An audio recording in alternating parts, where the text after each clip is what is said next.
ጤና ይስጥልን ወዳጆች እንደምን አላችሁ? ሰላምታዬ በያላችሁበት ይድረሳችሁ ወዳጆች። በተደጋጋሚ በርካታ ሰዎች በርካታ አመራሮች በተለይም ጠቅላይ ሚኒስትሩ ኢትዮጵያ ውስጥ ስላለ ሙስና፣ ሌብነት፣ አጭበርባሪነት እያነሳ ሲናገር ሰምቻለሁ። የኢትዮጵያ ጠቅላይ ሚኒስትር ዶክተር አብይ አህመድ ማለት ነው። እኔ ዶክተር አብይ አህመድ በመረጃ ደረጃ በቂ መረጃ እንዳለው ከንግግሩ በትክክል ተረድቻለሁ። ሰው እዛም እዚህም ገንዘብ እየተጠየቅን ለገዛ ንብረታችንና ሀብታችን ሌላ አይነት ክፍያና ሌላ አይነት የገንዘብ ጥያቄ እየተጠየቅን ተቸግረናል ብሎ የሚያለቅሰውን ነገር ዶክተር አብይ አህመድ በደንብ እንደሚያውቅ ተረድቻለሁ። ሰነድ በእግር አይሄድም በእጅ ነው ብሎ ሰዎች በተሰባሰቡበት አንድ መድረክ ላይ ሲናገርም ሰምቻለሁ። ስለዚህ እያንዳንዷን ነገር ኢትዮጵያ ውስጥ ምን እየተሰራ እንደሆነ በመንግስት የስራ ኃላፊዎችና በሲቪል ሰርቫንት ወይም ደግሞ ህዝብን እንዲያገለግሉ በተቀጠሩ ሰዎች እና ጉዳዮች ወደ እነሱ በሚመጣ ሰዎች ምን አይነት ወንጀል ኢትዮጵያ ውስጥ እንደሚፈጸም ዶክተር አብይ አህመድ ጠንቅቆ እንደሚያውቅ እኔ በተደጋጋሚ በሚናገረው ንግግሮቹ በሚያቀርበው መረጃ ተረድቻለሁ። እኔ ችግር ይሆናል ብዬ አስብ የነበረው መንግስት የህዝቡን ሮሮ እየሰማ አይደለም ወይም ካልሆነ እያልኩ እፈራ ነበር። ነገር ግን አሁን የተረዳሁት የመንግስት የስራ ኃላፊዎች ዶክተር አብይም በተለይ ደግሞ የአዲስ አበባ ከተማ አስተዳደር ወይዘሮ አዳነች አቤቤም በተለያየ መድረክ ላይ ስትናገር የሰማሁት እንዲሁ ተመሳሳይ ነገር ስለሆነ መንግስት በቂ መረጃ አለው ማለት ነው። ማን ምን እንደሚሰራ ያውቃል እና ከመረጃ እጦት አይደለም ችግር እየተፈጠረ ያለው። የመረጃ እጦት ኖሮ ይሄ ችግር ቢፈጠር ኖሮ ለመፍታት በጣም ከባድ ይሆን ነበር። ምክንያቱም ከሌቦች ጋርም ከመንግስት ከፍተኛ እንደ ዶክተር አብይ ባሉ እንደ ወይዘሮ አዳነች ባሉ ሰዎችም ፈተና ይገጥመን ነበር ማለት ነው።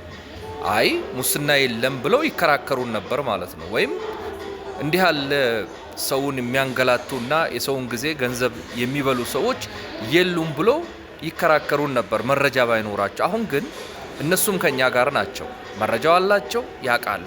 ዘ ኦንሊ ቲንግ አሁን ዶክተር አብይ ጋም ወይዘሮ አዳነች ጋምና ሌሎች ከፍተኛ የመንግስት አመራሮች በተለይ የክልል አስተዳደሮች ጋር ያለ ችግር እርምጃ የመውሰድ ችግር ነው።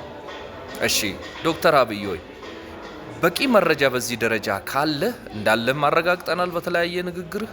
በዚህ ደረጃ መረጃው ካለና መረጃው ከደረሰ ይሄንን ሰው የሚያለቅስበትን ጉዳይ ካወክና ከደረሰ ምን አለ እነዚህን ሰዎች እንደው ቢያንስ ሰብሰብ አድርገ ከህዝቡ ጫንቃ ላይ የሆነ ቦታ ወስደ ወይ አርሰው ወይ ኮትኩተው ወይ አርመው እንዲበሉ ብታደርግልን።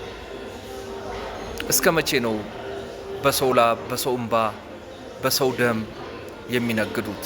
ሙሰኛ ባይዞይ ለአገር ሰላምም ጠንቅ ነው። ገንዘብ ብቻ አይደለም ሙሰኛ ስራው፣ ለአገር ሰላምም ጠንቅ ነው። ሰላም እንዲደፈርስ መንግስት እንዳይረጋጋ ይሰራሉ። ምክንያቱም ይደርስብናል ብሎ ስለሚፈሩ እና በሀገር መረጋጋት ውስጥ ከፍተኛ ድርሻ ሊኖራቸው ስለሚችል እባክህ ዶክተር አብይ መረጃ እንዳለ በትክክል ተረድተናል፣ አውቀናል። እኔ በግሌ ተረድቻለሁ። በቃ መንግስት በደንብ አድርጎ መረጃ አለው። ማን ሌባ እንደሆነ፣ ማን ጉበኛ፣ ማን ከማን ገንዘብ እንደሚወስድ ስራ ሁሉ እያደናቀፉ ነው ብለህ ስትናገር በጆሮዬ ሰምቻለሁ፣ በአይኔ አይቻለሁ። የአሁኖቹ ገንዘብ መውሰድ ብቻ ሳይሆን የሚሰራውን ሁሉ ይበላሉ ነው ያልከው። ገንዘብ ጉቦ መብላት ብቻ ሳይሆን የሚሰሩትንም ይበላሉ። እንደው በእውነት ፈጣሪ እድሜ ያርዝመው፣ ጤና ይስጥ። በትክክል ነው የገለጽከው ይሄንን ነገር። በቃ ሰው እንዳይሰራ፣ ባለሀብቱ እንዳይሰራ፣ ድሃው ምስኪኑ ጉሊት ቸርችሮ እንዳያድር ምቀኞች ናቸው የአሁን ዘመን ሌቦች። የመንግስት የስራ ኃላፊ ሆነው የሚሰርቁ ሰዎች ምቀኞችም ጭምር ናቸው። ሰው ጥሩ ሸሚዝ ለብሶ ሲሄድ የሚመቀኙ ስራ ላይ እንቅፋት የሚፈጥሩም ናቸው እና በትክክል ነው የተረዳቸው፣ በትክክል ነው ያወካቸው። ግን እባክህ እርምጃ ውሰድ። በቃ ጠራርግና የሆነ እርሻ ማሳ ውስጥ እንዲያርሱ ሰርተው እንዲበሉ አሊያም ኮትኩተው እንዲበሉ ወይም የሆነ ፋብሪካ ውሰድና እዛ ውስጥ በቃ የቀን ስራ እየሰሩ እንዲኖሩ አድርግልኝ። እኔ ሌላ ምለው ነገር የለኝም።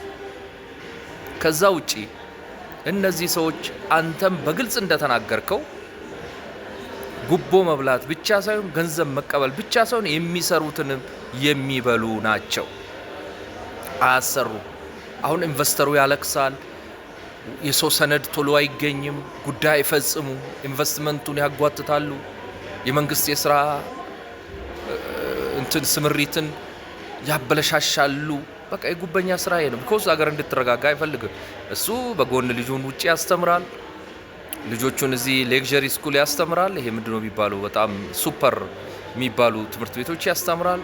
ደሃው ያለቅሳል፣ አገር አታድግም። እኛ ጦርነት ውስጥ ነው የምንቀጥለው። እንዲሁ እንዳክራለን፣ ዳቦ ለምነን እንበላለን፣ ቤት ክራይ ለምነን እንከፍላለን። ታሲት ስለዚህ እባክህ ዶክተር አብይ፣ ወይዘሮ አዳነች፣ ሌሎች የክልል አስተዳዳሪዎች ራሳችሁን አጥሩ። በቃ ጊዜ አትስጧቸው። ምን እስኪያረጉን ነው? እኔ የአማራ ክልሉ በትጥቅ ትግል ላይ የነበሩት ወጣቶች እነ ማስረሻ ሰጤ ሲገቡ ያሉትን ሰምታችኋል አይደለም? እያንዳንዱን ከኛ ጋር በጓሮ በር የሚሰራ እንዳንገባ እኛን ወደ ውጪ ሲገፋ የነበረውም ስማቸውን በዝርዝር ማቅረብ እንችላለን ብለዋል። እነዚህ ሌቦቹ ናቸው እንደዛ ሲያደርጉ የነበሩት። ቢኮዝ ሰላም ከሆነ እነዚህ ወጣቶች ከገቡ ጉዳቸው ይፈላል፣ መዝገባቸው ይገለጣል። ኦሮሚያ ውስጥም ይሄ ነው፣ ሌላ ክልልም ይሄው ነው እና ሲሪየስሊ ስሩበት ለማለት ነው። እኔ በመረጃ ደረጃ ዶክተር አብይ በቂ መረጃ አለው፣ በቂ ማስረጃ እንዳለው አልጠራጠርም። ነገር ግን እርምጃ ላይ በጣም በጣም በጣም ሌስ ሆነዋል።